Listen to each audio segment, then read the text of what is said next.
আজ আমি কোনো রান্নার ভিডিও শেয়ার করছি না। আজকে আমি আপনাদের সাথে শেয়ার করছি টমেটো কীভাবে ফ্রোজেন করবেন।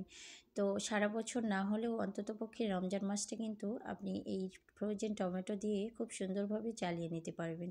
আর এখন যেহেতু শীতকালে সব ধরনের সবজির দাম কম, এটাই হচ্ছে যে সুযোগ কাজে লাগানোর। তো যাই হোক, এখানে আমি কিছু টমেটো নিয়েছি। টমেটোগুলো একদম বেশি পাকাও না, আবার যে কাঁচা সেটাও না।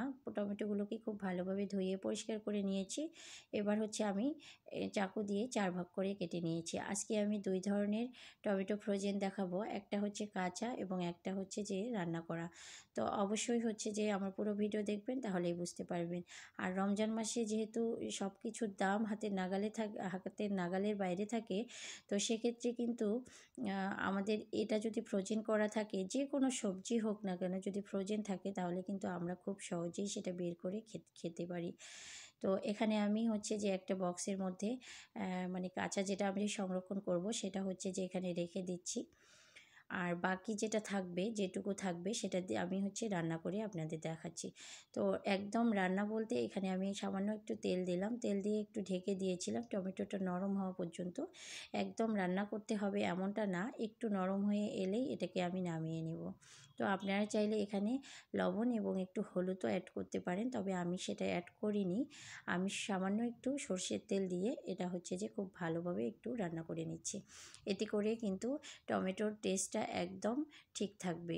এখানে আমি হচ্ছে একটা ব্লেন্ডারের জারে ব্লেন্ড করে নিয়েছিলাম। তো আপনাদের ভিডিওতে দেখাতেই ভুলে গেছি বলতে ভুল হবে, যে আমি আসলে ভিডিওটা অন করতেই ভুলে গেছি।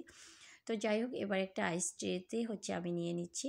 এভাবে আমি সবগুলোতে শুধু খুব টমেটো না, ভালোভাবে এভাবে ভরিয়ে দিব। আপনারা সব কিছুই ফ্রোজেন করতে পারবেন, কোনো সমস্যা হবে না। খেতেও কিন্তু একদম স্বাদটা ঠিকঠাক থাকবে।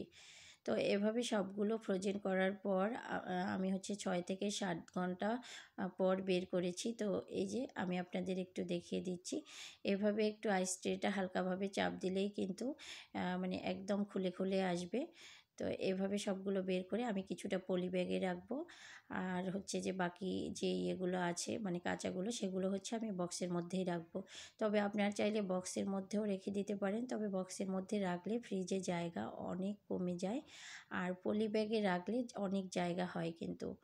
তো এই যে দেখতে পাচ্ছেন আমার যে কাঁচাগুলো, সেটা হচ্ছে যে মানে হাত দিয়ে কিন্তু খুলে আসতেছে। যতটুকু প্রয়োজন হবে ততটুকু আমরা কিন্তু তরকারিতে দিয়ে রান্না করতে পারবো। এতে করে টেস্টের কোনো সমস্যা হবে না। আর বাকি যে ইয়েগুলো আছে সেগুলো আমি পলি ব্যাগে এভাবে মুড়ে ফ্রিজে রেখে দিব রমজান মাসের জন্য। তো আমার ভিডিওটি যদি ভালো লেগে থাকে তাহলে অবশ্যই একটা লাইক করে দিবেন। যারা ফেসবুক থেকে দেখছেন আমার পেজটিকে ফলো করে দিবেন। ধন্যবাদ।